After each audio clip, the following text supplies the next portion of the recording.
रोपा moss 5 agriculture industry में ये मशीन एक बहुत ही जबरदस्त मशीन है। इसका इस्तेमाल खेतों से भारी मात्रा में आलू और चुकंदर को ट्रक में लोड करने के लिए किया जाता है। इस मशीन में 18 क्लीनिंग रोलर्स भी लगे होते हैं जो आलू और चुकंदर के ऊपर लगी उनकी जड़ों को निकाल कर एक कन्वेयर बेल्ट पर ट्रांसफर कर देते हैं और फिर इन्हीं कन्वेयर बेल्ट की मदद से आलू और चुकंदर को ट्रक में ट्रांसफर किया जाता है। और इस मशीन की सबसे खास बात यह है कि काम होने के बाद ये मशीन फोल्ड होकर एक नॉर्मल व्हीकल में कन्वर्ट हो जाती है। इसे की सैनोई PR-J8 इस मशीन को खास करके धान के खेतों में इस्तेमाल करने के लिए बनाया गया है। हाथों से धान की रोपाई करने में काफी मेहनत और बहुत सारा वक्त लगता है, मगर इस मशीन की मदद से इस काम को बड़ी आसानी से किया जा सकता है। इस मशीन को ऑपरेट करने के लिए सिर्फ एक व्यक्ति की ही जरूरत पड़ती है। इसमें स्पेशल ट्रेस लगी होती हैं जिसमें स्प्राउट यानी कि धान को रखा जाता है और ये मशीन इस ट्रे से स्प्राउट यानी कि धान को कलेक्ट करती है और खेतों में लगाती चली जाती है।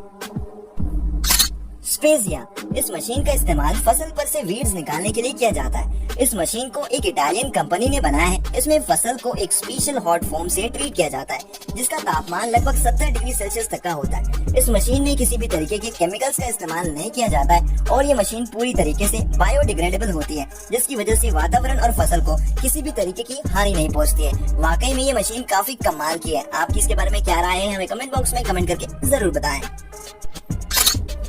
हैंडसूम T&I HSU सीरीज धान की फसल को अगर सबसे बड़ा खतरा किसी चीज से होता है तो वो है फसल में लगने वाले कीड़े। और आपको बता दें कि इसीलिए हम फसलों पर कीटनाशक दवाइयों का छिड़काव भी करते हैं ताकि फसल सुरक्षित रहे। लेकिन इस काम में वक्त और मेहनत दोनों ही बहुत ज्यादा लगते हैं, मगर इस मशीन की मदद से इस काम को बहुत ही आसानी से किया जा सकता है। ये मशीन देखने में एक बहुत बड़े तोप की तरह लगती है। इसको आप किसी भी ट्रक या मिनी वैन पर इंस्टॉल करके इसका इस्तेमाल कर सकते हैं। इस मशीन में स्प्रिंकलर और फैन का कॉम्बिनेशन होता है जिसकी वजह से ये एक स्प्रे में ही 150 मीटर तक की दवाइयों का छिड़काव कर सकती है और इसी वजह से ये मशीन दवाइयों का छिड़काव करने के लिए एक बहुत ही इफेक्टिव मशीन मानी जा रही है। फ्लोइगर B2140E इस मशीन का इस्तेमाल ग्रीन बीन और सोयाबीन को खेतों से निकालने के लिए किया जाता है। इस मशीन में एक स्पेशल डिजाइन फ्रेम लगा होता है जो बीन्स को बिना डैमेज पहुंचाए फटाफट जमीन से निकालता चला जाता है। इस मशीन को आप किसी भी खेत में इस्तेमाल कर सकते हैं क्योंकि ये एक एडजस्टेबल मशीन है जो कि जगह के हिसाब से अपने साइज को एडजस्ट कर लेती है, जो कि वाकई में काबिल तारीफ है।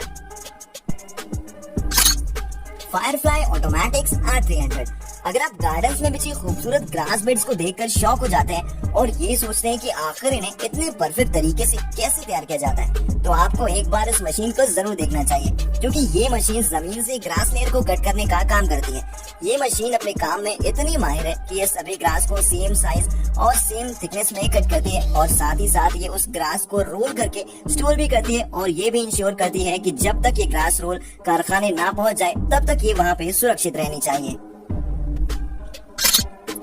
एग्रोबॉट E सीरीज एग्रोबॉट E सीरीज एक ऑटोनॉमस रोबोट है जिसे ऑपरेट करने के लिए किसी भी व्यक्ति की जरूरत नहीं पड़ती है क्योंकि ये एक ऑटोमेटिक रोबोटिक सिस्टम है।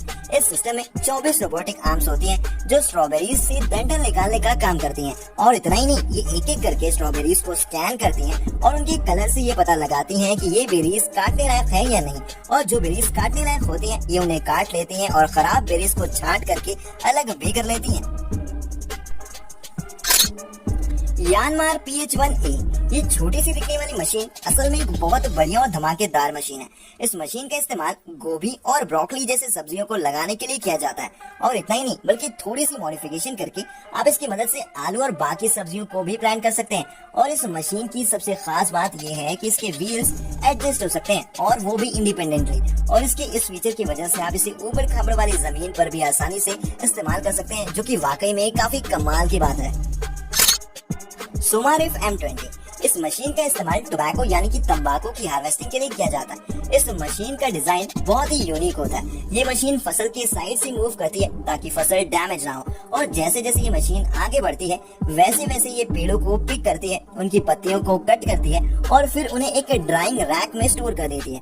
और इन पत्तियों को इस रैक में तब तक रखा जाता है जब तक कि इसमें रखे पत्ते सूख ना जाए और जब पत्ते सूख जाते हैं तो इन्हें इस रैक से निकाल के आगे की प्रोसेसिंग के लिए भेज दिया जाता है। और आपको बता दें कि ये मशीन टोबैको इंडस्ट्री में बहुत ज्यादा बड़े पैमाने पर इस्तेमाल की जाती है। डॉट मशीन एक मॉडिफाइड ट्रैक्टर की तरह है जो खेत जोतने जैसे कामों को ट्रैक्टर से भी कम वक्त और कम फ्यूल में कर देती है। इस मशीन में एक सेल्फ प्रोपेल्ड प्लेटफॉर्म होता है जिसमें आप अलग अलग मॉड्यूल्स को अटैच कर सकते हो और जरूरत पड़ने पर आप इसे पब्लिक रोड पर भी चला सकते हो। इसमें लगे पहिए 90 डिग्री एंगल तक टर्न कर सकते हैं और आपको बता दें कि इस मशीन में जीपीएस सिस्टम भी लगा हुआ है जिसे आप अपनी जरूरत के हिसाब से यूज कर सकते हो। और इस मशीन की स्पीड भी एक डिसेंट स्पीड है क्योंकि ये मशीन 20 किलोमीटर प्रति घंटा की रफ्तार से चल सकती है। ग्रीन बॉट एक अनमैन्ड रोबोटिक प्लेटफॉर्म है और आप इसे एक ऑटोमेटिक मिनी ट्रैक्टर भी कह सकते हैं क्योंकि ये वो सारे काम कर सकता है जो एक ट्रैक्टर करता है। इसकी स्पीड भी कमाल की है। ये रोबोटिक ट्रैक्टर 25 किलोमीटर प्रति घंटा की रफ्तार से चल सकता है। और आपको बता दें कि ग्रीन बॉट दुनिया की सबसे पहली सेल्फ ड्राइविंग मशीन है। वाकई में अगर ये मशीन सभी किसानों के पास पहुंची तो इसकी मदद से उनका काम काफी आसान हो जाएगा। फील्ड ट्रिमर, अगर आपके घर में आपका अपना गार्डन है और आपको गार्डन में मौजूद पौधों को शेप में रखने के लिए काफी मेहनत करनी पड़ती है तो आपको एक बार इस मशीन को जरूर देखना चाहिए। ये मशीन छोटे छोटे पौधों और बुशेस को कट करने और उन्हें शेप देने का काम करती है, वो भी बिना किसी तकलीफ के। इस मशीन में एक रोटेटिंग ब्लेड होता है जो एक गोल सांचे वाले होल्डर में फिट होता है और ये मशीन इसी कटर की मदद से पौधों को कट करके उन्हें राउंड शेप में कन्वर्ट करने का काम करती है। दोस्तों, पंपकिन यानी कि कद्दू इंडिया में काफी प्रचलित वेजिटेबल है और आपको जानकर हैरानी होगी कि साल 2018 में चाइना पंपकिन की खेती में सबसे आगे था। लगभग 8.1 मिलियन टन पंपकिन का प्रोडक्शन चाइना ने किया था।